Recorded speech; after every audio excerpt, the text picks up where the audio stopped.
This summer has felt different, not because I changed my life in some dramatic way, but because I slowed down enough to notice it. The light, the stillness, the small habits I kept returning to. Some are practical, some are nostalgic, but all of them shaped the way I moved through these long, hot days.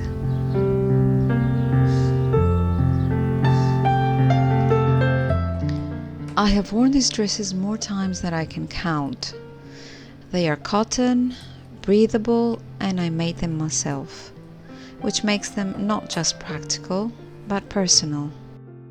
I used to feel self-conscious about repeating outfits, but not anymore. There's a kind of freedom in that, letting go of the pressure to look different every day, dressing for the way you feel, not for how you're seen. You don't need a closet full of options to feel like yourself. You just need clothes that hold you gently through your daily rhythm. These pieces become a kind of uniform, elevated loungewear almost. They let you move freely through your space, working, resting, cooking.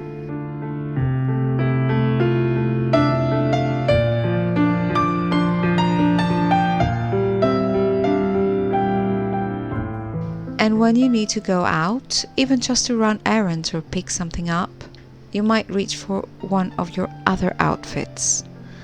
Not because you have to, but because it's a small way to enjoy what you already own. It's not about restriction, it's about rhythm.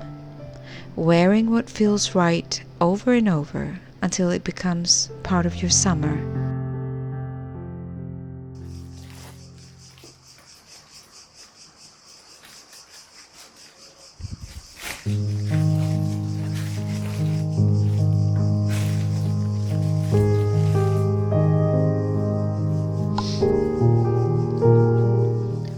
There's a snack my grandmother used to make for me in the summers. A simple one, nothing fancy. Tomato, Cretan cheese, and a barley rusk. We would spend our summers in Crete, my brother and I, surrounded by aunties, cousins, family and friends. We were always outside, playing games, running barefoot, getting loud.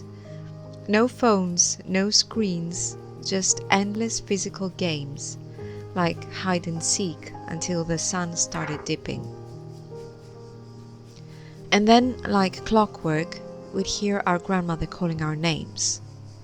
We would come back in a flash because we knew it was snack time. Dakos, a little barley rusk, topped with ripe tomato and Cretan cheese. Crunchy, salty, refreshing.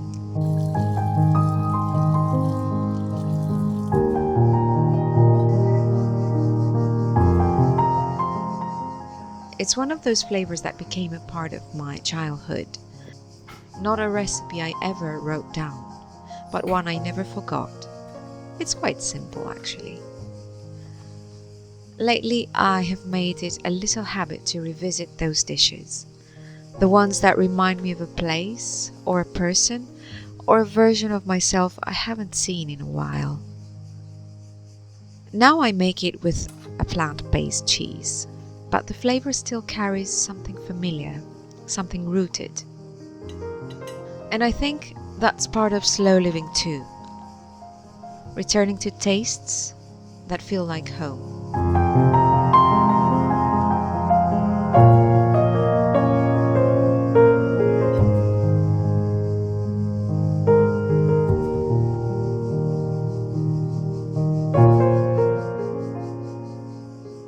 Our taste buds are wired to memory. Scent, flavor, and feeling all live in the same part of the brain. So when you recreate a childhood dish, you're not just making food, you're reviving a part of your story. Maybe there's a recipe like that in your life, one that brings back light and sound and laughter, even if just for a moment.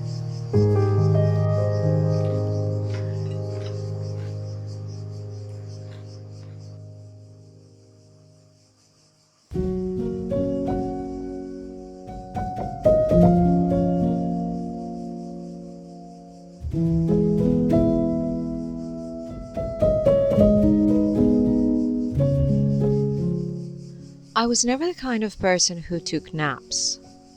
In the middle of the day, I would usually tell myself, you should be doing something creative, you should be using this time. But lately my body has other plans.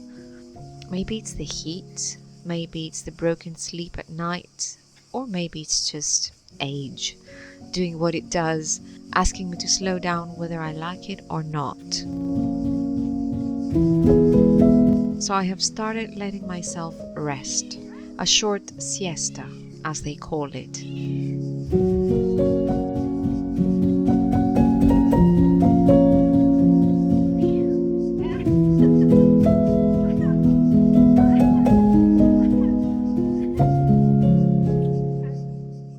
When I was younger, even the shops would close from 1 to 5.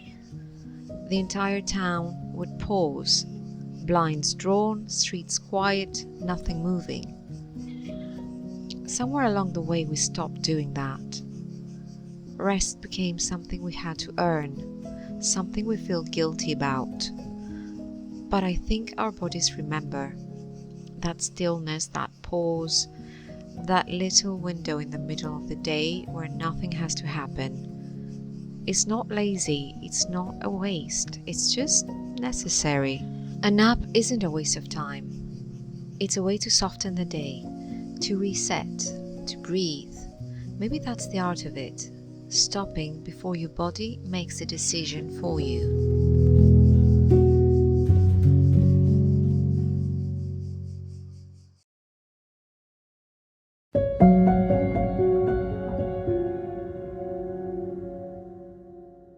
I recently started crocheting a vintage bag. It's not something I need, not urgent, not essential, but it called to me. A quiet project, the kind that doesn't get done in one sitting, the kind that asks for time and gives something back as you go. Some days I only manage a row or two. Some days I don't pick it up at all. But there's a rhythm to it.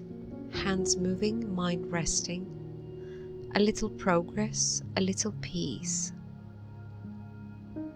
Maybe your version isn't crochet. Maybe it's embroidery, or painting, or finally reading that long book that's been waiting for years. It doesn't matter what it is. What matters is that it takes time, and that you're okay with that.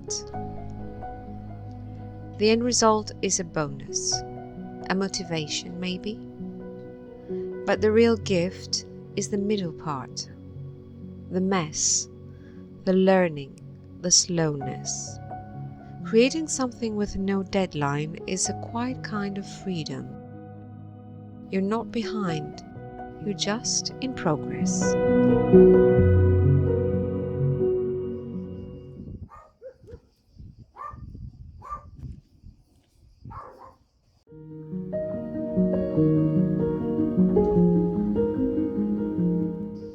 Artemis is a sensitive dog.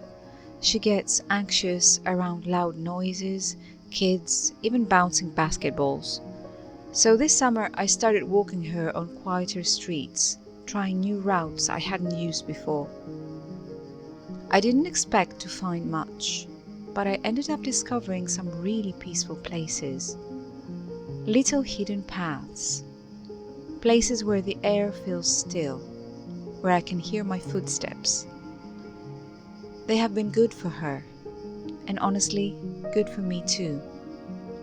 I'm the kind of person who tends to walk the same roads, but something shifts when you turn down a different street.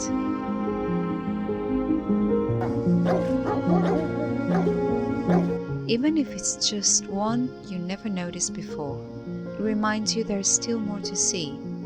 Even close to home, just a few streets over, everything can feel different. And of course, always be safe, especially when walking alone.